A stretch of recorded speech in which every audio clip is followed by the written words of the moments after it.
Now, I have to admit, I kind of feel like I'm cheating with this one. Pizza Deliverance is a horror-themed episode, and it premiered in October. Still, unlike the other Big City Green episodes I've shown, this actually takes place during the period in Season 3 where the Greens had temporarily moved back to the country.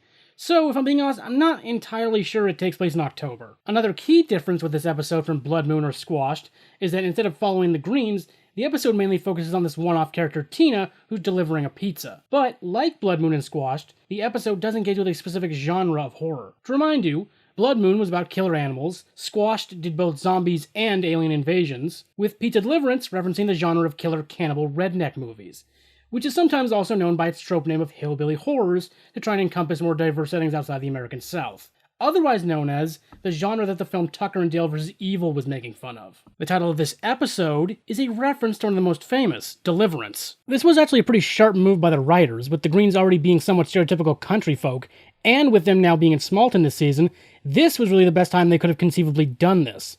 However, I would be remiss not to admit that I find this choice odd all the same. Based on my own experiences, I've been led to believe it's not a horror genre that's used a whole lot anymore, or at least isn't especially popular.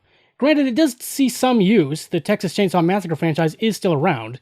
Its last movie got 31% on Rotten Tomatoes, but it is there. The video game Dead by Daylight has not only Leatherface from Massacre, but its own original character based on him, the Hillbilly. And of course, it's what Resident Evil Biohazard is based on. This is pretty much a guess on my part, but its downturn might be in response to people feeling it inadvertently portrays people who live off the grid as monsters, and oftentimes feels exploitative.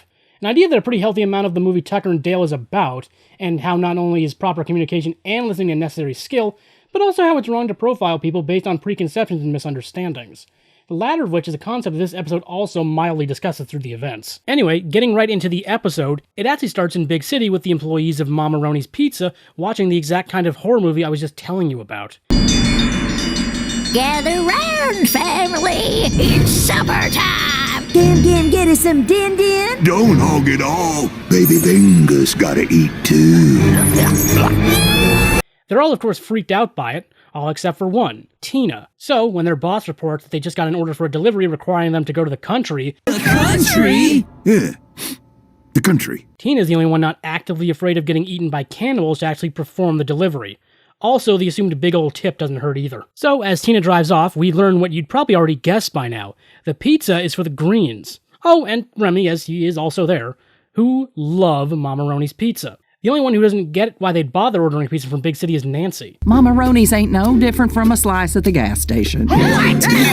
Oh, that is such former Trailer Park Child nonsense. You go right down to heck, lady, and see what they think of your little opinion that pizza under a heat lamp a couple steps away from motor oil is just as good as any other. Though, while they wait for the pizza to show up, Tilly follows Nancy into the woods to help her while she handles some chores. Now, this next bit of the episode is where things start to actually go down, and a lot of what's about to happen is kind of Tina's fault, with the Greens not helping. First of all, because Tina didn't realize how bad cell service is in the country, a fact which is also relevant in the episode that this one is paired with, where Cricket is trying to find a signal so he can video chat, Tina tries to make it to the Greens without GPS, and because by the time she gets there, the sun's gone down, also making it clear that the Greens have been waiting a while for their food, she completely misses the Greens' driveway twice, ending up in a frickin' cornfield. The dingbat's lost! It also doesn't help that Cricket's master plan to get her on the right track is to stand in front of the path of her car.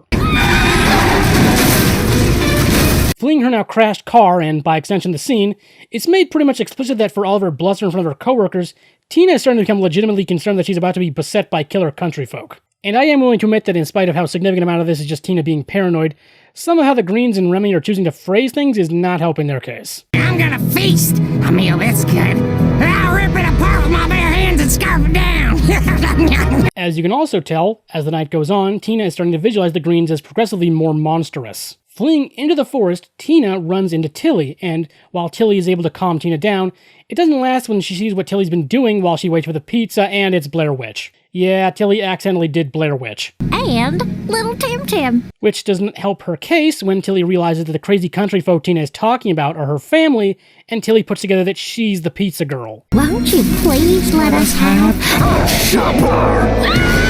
Yeah, this has officially stopped being Tina's mistake. So of course, here comes Nancy with a chainsaw, causing Tina to flee into the barn, which of course due to hunger activates Cricket's weird little gremlin instincts to kick in, and the Greens break down the door to get to Tina. Ow. Oh, he might need a chiropractor after this. This ludicrous series of events is only stopped when Nancy, chainsawing her way into the barn, puts together that her family going pizza mad is freaking the delivery girl out, and that whole situation wouldn't have escalated if Tina didn't overreact. You probably shouldn't believe everything you see in movies. Unfortunately, that excessive saliva from Cricket was not, in fact, in Tina's head, and she trips on it, having the pizza land on her. Run. What?